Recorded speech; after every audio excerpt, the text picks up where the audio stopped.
Welcome back to another episode of Rob Sports Center, man. As you can see by the title, we're going to be taking another look at that 2025 recruiting class coming out of the state of Louisiana. And for this video specifically, man, we're going to be taking a look at Mr. Davion Jackson. He's a 6'1", 185-pound wide receiver coming out of Westgate High School.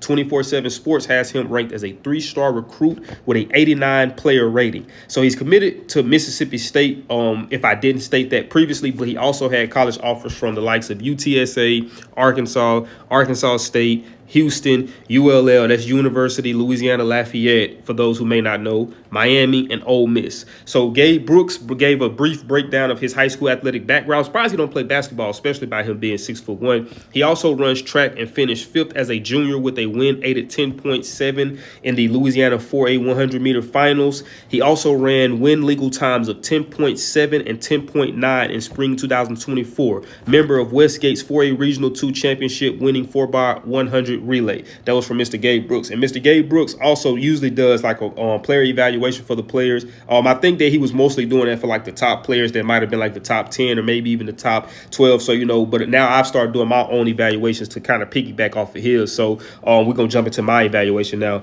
So for my evaluation, I put that Davion Jackson is a long, rangy wide receiver who competes in a non-select Division 5A for Westgate High School. Now, you always know, like I always tell y'all, if you're familiar with my videos or if this is your first time watching, my biggest thing I always talk about is level of competition. Once again, I'm going to state this also. Whenever I say level of competition, I'm not discrediting anybody that's under 5'8", pretty much. When I say that, most people might be like, oh, well, just because, they play 1A, 2A, or, maybe even 3A, that I don't think that they're good. No, it's not. I'm not saying that at all. Sometimes you do have to look at it. Sometimes, it's hard to kind of look past the smoke and mirrors because you're seeing what these players are doing. But sometimes you have to kind of look at it like, you got to kind of put a magnifying glass on it and say, okay, is he going up against stellar competition? Or is he just that much better than these guys? So obviously, guys that's dominating to the highest level at 5'8", to me, they have a better shot at being able to transition on to the next level and going to college, depending on where they play. He has good ball skills to go along with his height, displaying the capability to high point passes and go up and make tough catches in traffic. Now, you always love that, especially being that he's a 6'1" frame. You always love having that safety blanket in a sense, having that big body that, and it's sometimes that if you get yourself in a rut, you can just be like, you know what, he down there somewhere and just throw the ball up and trust that he's going to come down with it. And having those long, rangy guys like that, it gives you that security blanket to a degree. Being that he is 6'1", he can be a vital weapon in the red area, being that he can use his 6'1" frame and box out defenders to make tight catches in traffic. And for those who don't know, the red area is like the goal line, like the 20 yards out, 10 yards out. And you know that when you get in the red area, everything is compact now because you're working from the 20-yard line up into the touchdown. So you don't have a lot of room to maneuver around in. And obviously, when you're in the red area, for the most part, you're not going to be seeing too many too high safety looks or single high just because things are going to be a little bit more differently. So defenses in the red area are going to be a lot more different. So having that big body guy that you can throw fades to, that you can have run slants, and he can use his body to shield off defenders and make those tight catches in traffic, that's an added initiative to have on your roster when you find yourself in the red area. Obviously, the red area is the money area. You want to make sure that you capitalize on all the trips there, and having a big safety blanket like that, it gives you that sense of security to a degree.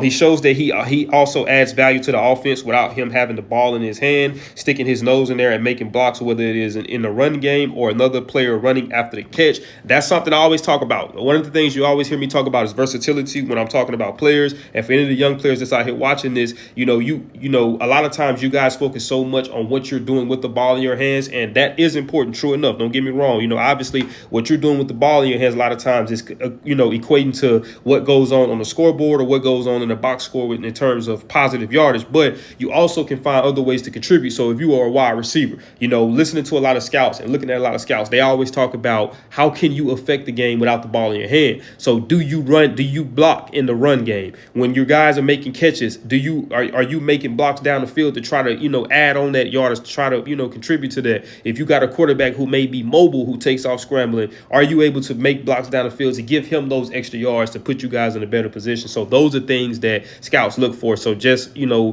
that's something that you can, add to your toolbox as well, and just being able to compete. And also too, are you, let's say for instance, if we're running a clear out route where you're the receiver and your whole objective is to pull this defender out of this area to make an opportunity for the underneath receiver, are you running those routes as if you were getting the ball to sell the defense for that play to work? So those are just things that, that to kind of be aware of. To go along with his 6'1" frame, he is dangerous with the ball in his hands, whether it is him receiving a handoff in the backfield or taking the snap directly or him running after the catch. He shows that he has the vision, speed, and elusiveness to make guys miss and tack on some extra yardage. And I also seen a couple clips where he put his shoulder down and was able to get those tough yardage after that. So, I love to see that. You love to see him go up and make those tough catches, and then you love to see him drop his shoulder. So those are all signs of a physical receiver, and you can't go wrong with that. He also shows that he could be a threat on special teams as a possible kick or punt returner. So I also do a segment of my video where I kind of just,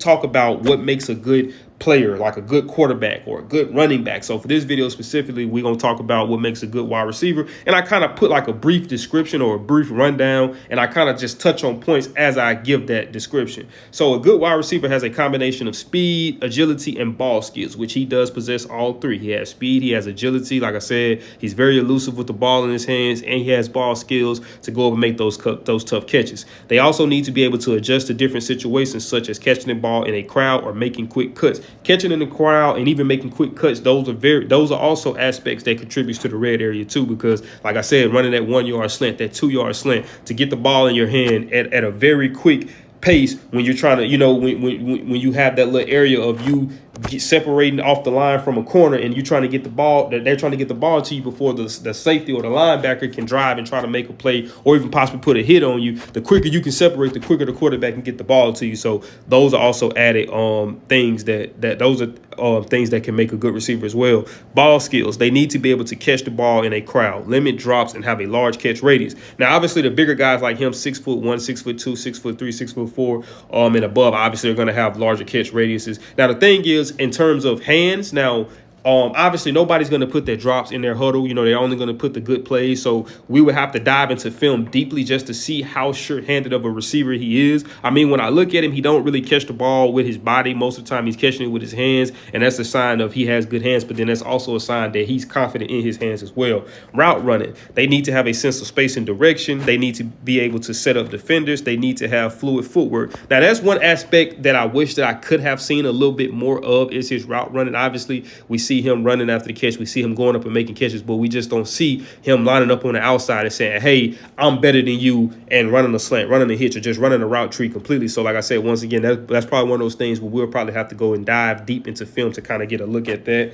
Other qualities, they need to be able to avoid obstacles and move their body in space. They need to have upper body flexibility, and they need to have explosiveness and jumping ability, which he does have explosiveness. So he does have the potential to take the top off of a defense, but then he also does have the jumping ability to out jump smaller defenders, once again, like I said, in the red area or just in those gotta have it situations where we just got to make a play and we're going to our playmaker.